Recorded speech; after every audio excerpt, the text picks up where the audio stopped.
Was that Zeb? Look at his feet. Who's gonna be the villain of this movie? There's so much we don't know. Today we finally got the first official trailer for The Mandalorian and Grogu, set to come out on May 22nd, 2026. And I don't know about y'all, but I'm not really sure what to expect from this movie. I've seen some of the celebration footage. I think they showed a lot of the same footage at D23 back in August. So I'm hopeful that we'll be getting some new footage within this trailer and that it's like a full theatrical trailer because I want to get hyped for this movie. So let's go ahead and jump into it and see exactly what this movie is going to be all about. Okay, Razor Crest with yellow stripes. Oh, you know what? I'm sure that's probably a Delphi base. That's what it's called. I kept wanting to call it Aldani. Oh my god, not Grogu with the telescope. I really love when Star Wars does beaches, which we don't see a lot of, I feel like. We get a lot of desert, not a lot of beach. Stormtroopers, okay. I'm wondering where this Imperial base might be, because it doesn't really look like anywhere we've seen before, but come to think of it, why is there an Imperial base? The Empire's gone. Like, this is the Mandoverse era. This is New Republic era, but it makes sense, because of the Remnant. Babu Frick and Zell in person, and Grogu in a sewer. Sigourney Weaver. So that looks like it's at the Adelphi base. Yeah, it's the same little bar they have there. She's clearly some sort of leader of the Rangers. Okay, so this scene's really interesting because when we look at it, we're seeing a lot of neon, which makes me automatically think of Coruscant. We've gone to Coruscant before in Mando Season 3, so we could definitely be going back to Coruscant. Oh my god, a scary monster. Of course, her scary sewer monsters. Yeah, new Razor Crest. Whoa. Was that Zeb? Oh my god, that's Zeb. What the... oh my god. Look at his feet.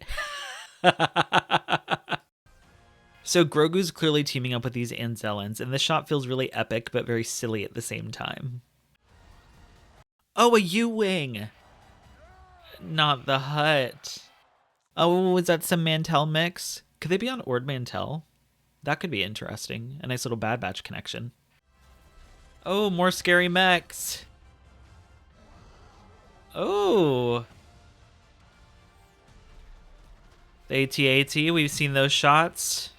It looks super epic. Oh no. Okay, we've got this very adventurous logo forged for IMAX. Ooh! Let's go ahead and go back through the trailer and go a little bit slower so we can really take everything in. I don't know why I paused this to look at Sigourney Weaver's tablet, because even if there was stuff for us to get from it, I don't know how to read Arabesh. This cantina is completely different than the Adelphi base cantina. It looks a bit more upscale as well. I really like this Coruscant theory, but it could be anywhere. We know that Star Wars loves to create brand new planets instead of just revisiting old ones, which I'd like a nice mix. I'm just glad that Mando within season 3 really started embracing the prequels again, so hopefully we'll get some more prequel vibes in this as well. There's an alien guy in the background, so we love to see more aliens in Star Wars, and this is an alien species. It's the same as Saesee Tiin, but I can't remember what his species is called. But we haven't seen them in live action in God knows how long. This is that scary monster thing that is from like the cantina scene in A New Hope, and I know people really love this deep cut. So we've got Mando back in a Razor Crest, which I don't know how I feel about that. I wonder what happened to the N1, unless that's just like his personal vehicle, whereas the Razor Crest is like the business vehicle. Oh yeah, it's super shiny, it's all chromed out, it's got the yellow spots on it, which is funny because that kind of harkens to an N1. Not only the original N1s from The Phantom Menace, but then Mando's like souped up N1. So it's almost like a visual representation of the N1 still within this color scheme, which I think is a really nice nod. Okay, this is that scene of Zeb within this like Imperial base, clearly. I love that we're getting action with Zeb because that is not something I expected. Look at that, he's up on the wall. Oh, he looks so good. Ah, Zeb looks so good. Yeah, I'm glad they've got him doing some action because that was something I was worried about, is that we wouldn't actually get any action. And who doesn't want a little action, if you know what I mean? Especially with those feet. Let's move on. We're in some kind of gladiatorial arena. We've got this big Hutt who may be Rotta the Hutt. I don't think that's confirmed yet. We'll go on StarWars.com and take a look and see what they say. Yeah, we've got this gladiator arena. It's got a lot of creatures going on in it. Okay, these big scary mechs look really cool. They remind me of that horrible scary mech from Mando Season 3 on Mandalore, which I did not like. It really freaked me out, but it was really cool at the same time. This symbol that's in the back, though, I don't know if we've ever seen that symbol before, and I wonder if this could be back on Mandalore because it looks like they're underground. I wonder if this could be some kind of ancient place that Din's trying to break into, almost like with the Guardians on Zepho and Jedi Fallen Order, where they kind of just wake up and start attacking because you've come in this sacred place. Okay, this thing looks terrifying. I wonder if it's stop motion.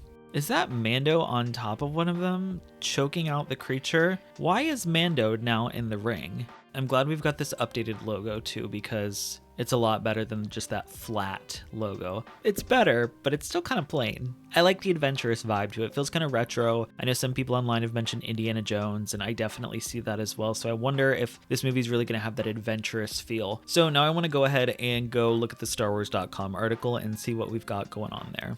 The Mandalorian and Grogu first teaser trailer revealed, which is great. This is a teaser, so we're going to get another trailer that's actually going to hopefully give us a little bit of what the story of this movie is going to be about. The evil empire has fallen and Imperial warlords remain scattered throughout the galaxy as the fledgling New Republic works to protect everything the rebellion fought for. They've enlisted the help of legendary Mandalorian bounty hunter djarin, played by Pedro Pascal, and his young apprentice Grogu as himself. The Mandalorian Zeb Orrelios is back. The Mandalorian Zeb Orrelios, Star Wars Rebels Zeb Orrelios, is back, featured in poster art that also includes Sigourney Weaver's new character and a pair of Hutts. Now here's the question, are these going to be the cousins from Book of Boba Fett? I didn't necessarily need to see them again, but I like that we're getting more Hutts.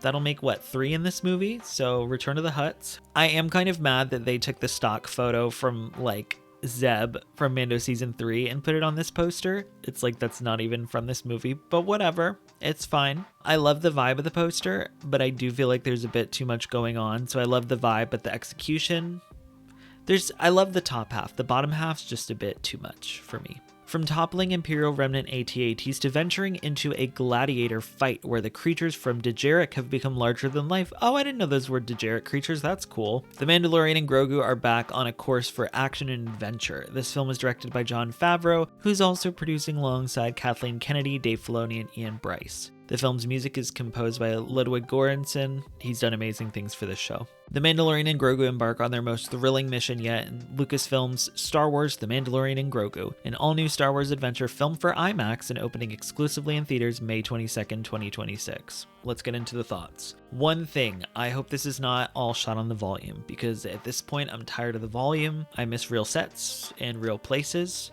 So I'm hoping we've got some on-location shooting for this movie. Like I mentioned, I kind of hope we go back to Coruscant and actually get Din there. That would be really interesting. I hope we see Grogu do more. He seems a little bit more self-sufficient. He's going on a mission on his own, which I like. Not only is that growth for him, but that's growth for between him and Din. So I hope we get to see more of Grogu, because I'm really tired of him just being like a baby and being cute, which I know is a hot take, but that's just how I feel.